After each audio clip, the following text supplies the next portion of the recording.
Я хочу почувствовать. Я тебя почувствую. Viktor Sayenko, Igor Suprunyuk, and Alexander Hansa had been close friends since the 3rd grade and grew up together in Dnipropetrovsk, Ukraine.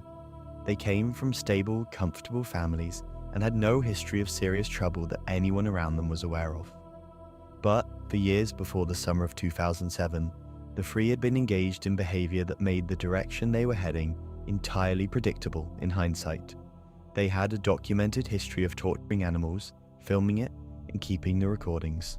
At least one such video, reportedly running approximately 40 minutes, was later recovered by investigators. Alongside this, they had been robbing people on the street since at least 2005, and the violence in those robberies had been increasing with each passing year. By early 2007, they were targeting elderly people, and by spring they were operating across multiple towns. Nobody connected these incidents while they were happening. It matters that the three did not play equal roles throughout. Hansa was the most active participant during the robbery phase, while Sayenko and Suprunyuk were already moving towards something far worse. At some point in the first half of 2007, the two of them made a deliberate decision to start killing people. The plan was to select victims at random, film the attacks on mobile phones, and use the footage to build notoriety, possibly selling or distributing the material for recognition or profit. This decision did not come from desperation or any outside pressure. It came from years of shared escalating violence and a group dynamic in which the presence of the others made each individual willing to go further than he would have gone alone.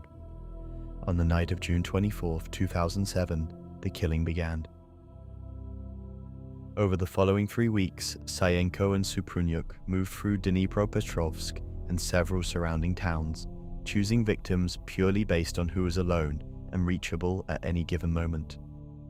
They used hammers wrapped in plastic bags, steel pipes, and screwdrivers. The attacks were deliberately prolonged, which made clear from the start that killing quickly was never the intention. Throughout almost every attack, one of them held a mobile phone and filmed what was happening. Some victims were robbed afterward, but in many cases personal belongings were left completely untouched, which confirmed that robbery had long since stopped being the point. As the body count rose through early July, Dnipropetrovsk descended into widespread fear. Bodies were being found in public spaces and wooded areas, with no apparent connection between them, and the pace of discoveries left no room for the situation to be downplayed. The attacks continued regardless, at the same pace and with the same method, for another 2 full weeks. The victims included a 15-year-old boy, and at the opposite end, an 85-year-old woman named Regina Prokopenko. The selection was entirely random, and the age range alone communicated how indiscriminate the targeting was. One specific attack during this period is worth examining in detail because of how it affected the investigation later. On July 7th, in a town called Podgorodnoye, Sayenko and Suprunyuk came across 2 14-year-old boys named Andrei Sidyuk and Vadim Lyakov, who were fishing at a riverbank. Sidyuk was killed at the scene. Lyakov managed to hide before they could reach him and stayed hidden until it was safe to leave. He survived, and that moment would become one of the most important points in the entire case. The attack that eventually brought this case to international attention happened on July 12, 2007. Sergei Yatsenko was a 48-year-old man who had recently completed cancer treatment and was in poor physical condition as a result. He was riding his motorcycle when Sayenko and Suprunyuk encountered him near a wooded area, forced him off the road and attacked him. The entire attack was captured on a mobile phone in continuous unedited footage running several minutes. Yatsenko was struck repeatedly in the face with a hammer, stabbed in the eye and abdomen with a screwdriver, and subjected to sustained violence while intermittently losing and regaining consciousness.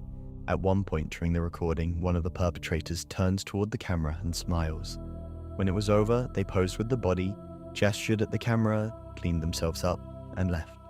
Across the full 3-week spree, the group had accumulated approximately 40 minutes of recorded footage from multiple attacks, along with photographs taken at crime scenes. The camera was present at nearly every attack because documentation was considered a central part of what they were doing. When the video of Yatsenko's murder leaked onto the internet in 2008 under the title 3 Guys, 1 Hammer, It spread rapidly across shock content platforms and brought the case to a global audience. It remains one of the most disturbing pieces of real footage ever to circulate online, and is the primary reason this case is still discussed nearly 2 decades later. By mid-July 2007, at least 21 people were dead, and at least 8 more had survived attacks. The victims ranged in age from 14 to 85, and the entire spree had lasted less than 1 month. The arrest had nothing to do with the murders. On July 23, 2007, Suprunyuk attempted to sell a mobile phone stolen from one of the victims and was detained by police in the process. Within hours, the entire case unraveled. The phones recovered from the group contained the recorded footage and crime scene photographs. A yellow-handled hammer was seized and matched forensically to wounds on multiple victims. Confessions were obtained from all 3, though Suprunyuk later tried to walk portions of his back, and Vadim Liakov, the teenager who had hidden at the riverbank while his friend was killed beside him, came forward and identified all 3 men directly, giving the investigation one of its most critical pieces of eyewitness evidence.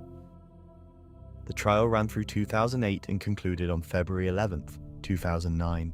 Suprunyuk was convicted of 21 murders and sentenced to life in prison plus an additional 15 years for the robbery charges.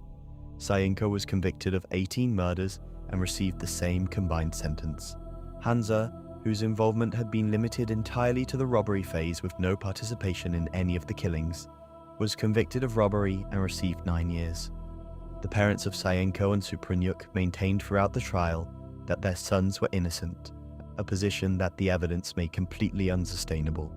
All appeals were denied, and the Ukrainian Supreme Court confirmed the convictions in November 2009.